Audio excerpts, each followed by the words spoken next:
On the news tonight, President Muhammadu Buhari signs executive order on preservation of suspicious assets. And in business, the World Bank, Finance Ministry, and NNPC probe petrol consumption in Nigeria. And on the foreign scene, Egypt appeal court overturns verdict on former President Mohamed Morsi. Hello and welcome to Superscreen Flagship News, broadcasting to you live from the city of Lagos State, Nigeria. I am Olamide Onwuka. Many thanks for joining us. President Muhammadu Buhari has signed an executive order on the preservation of suspicious assets connected with corruption. The president, who signed the order in the presidential villa Abuja, said in his latest fight against corruption, all assets confirmed to be proceeds of corruption will be seized and sold off, and the proceeds returned to the National Treasury. We will bring you details in our subsequent bulletins. And now the Senate has recommended the nation's security chiefs be held accountable for Nigeria's falling security. This is one of the 18 recommendations contained in the report of another committee on the review of current security infrastructure in the country, which is the fallout of a summit on the national security held in the month of February.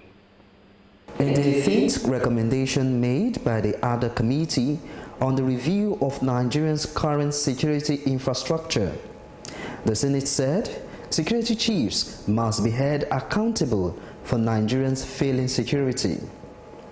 The committee, which is a fallout of the Summit on National Security held in February, also urged the presidency to revisit the management of the current security structure to check the problem of inter-agency rivalry. All the nation's security assets are dangerously stretched by current security challenges. There is the need to increase the size of the Nigerian police force, the military and other paramilitary agencies. Recruitment, training and deployment must be strictly governed by suitability and other professional considerations. Funding of our security assets must be improved, while levels of accountability on the part of the military, police and other agencies must be strictly enforced. In separate contributions, the lawmakers said anything short of the implementation of the recommendation of the other committee will be a huge disservice to the country.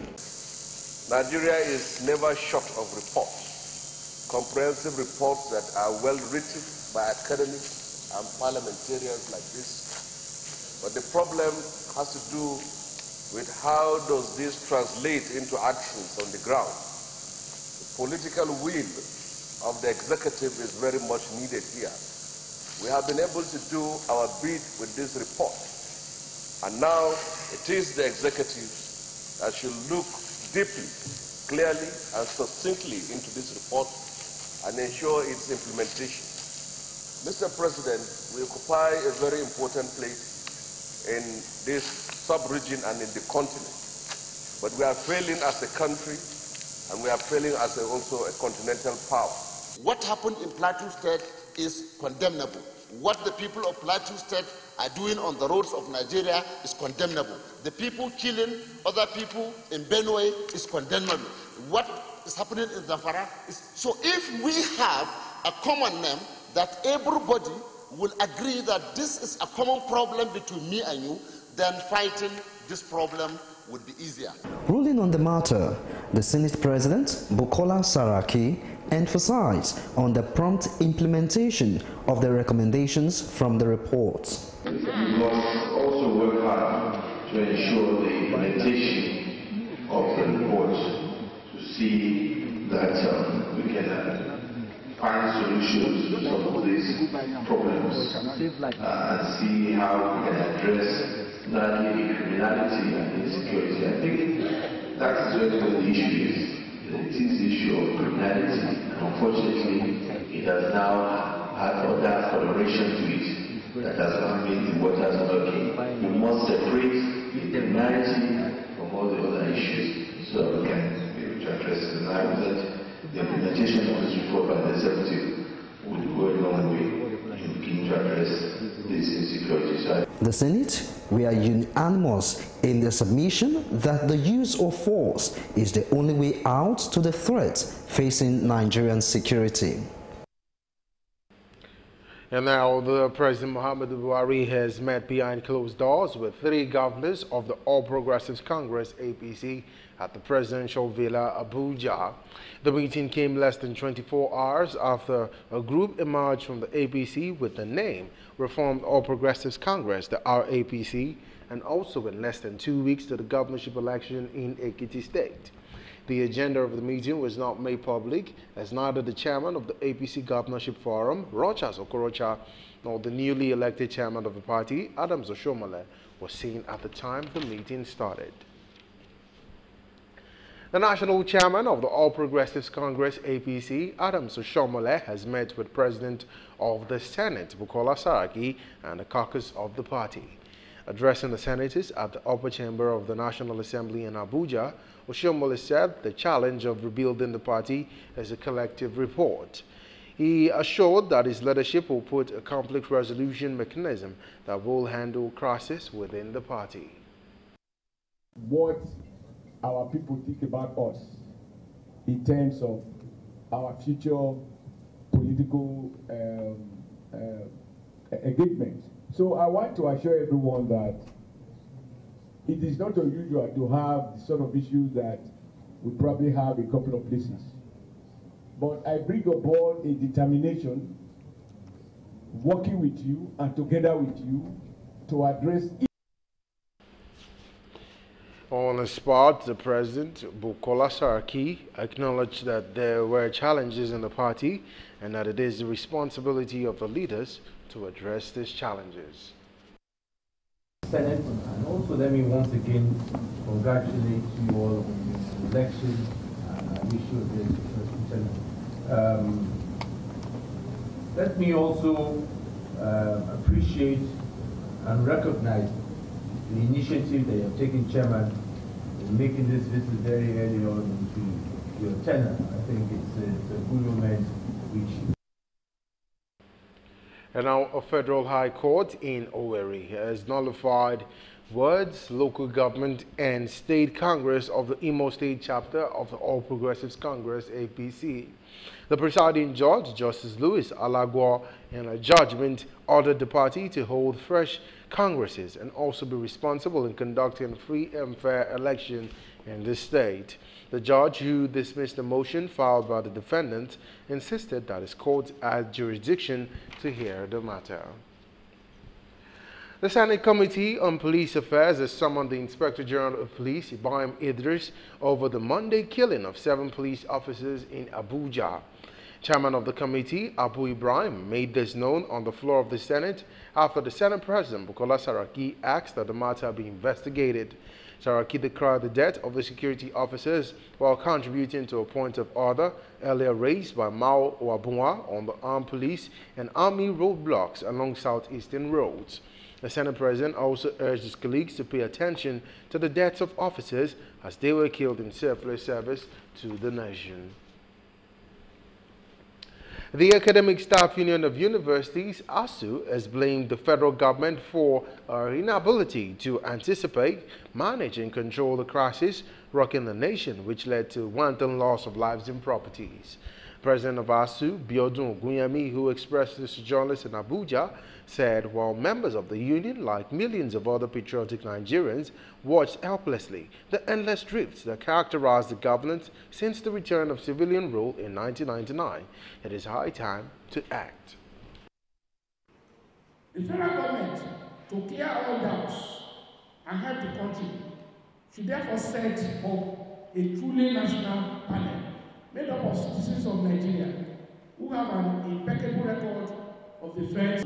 That is where we have fundamental objectives and directive principles of the state policy, where we have fundamental human rights provisions of the Constitution, 1999 as amended. The panel will investigate the crisis referred to as herdsmen farmers conflict, present the report to the country, and this will be the basis of addressing the crisis. The ASU president also said Nigerians' hope for socio-economic opportunities that would improve the deplorable conditions have also been dashed. Nigerians should monitor the promises these people are making.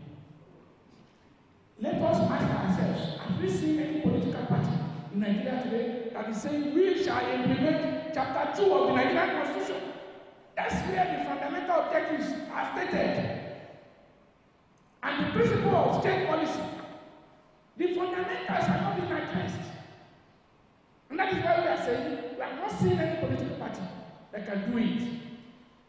But if we can see one that is coming up with that kind of bold declaration that we shall keep to Chapter 2 of the Nigerian Constitution.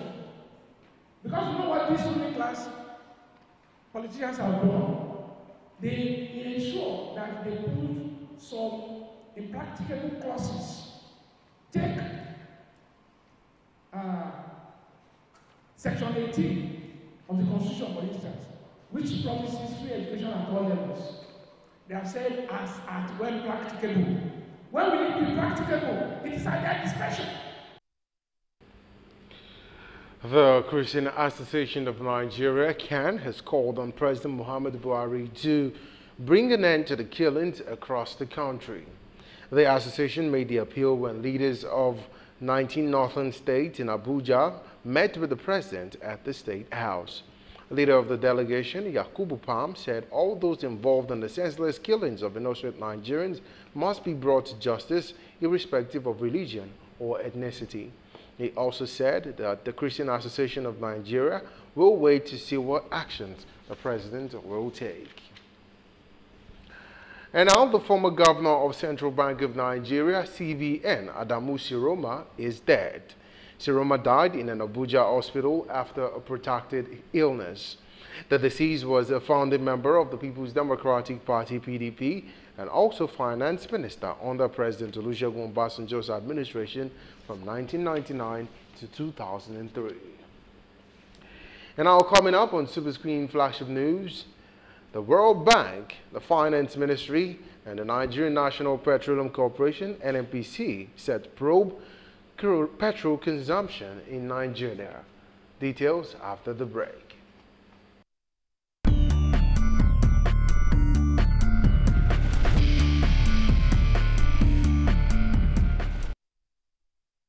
Welcome back to Superscreen Flagship News, and now for some business stories.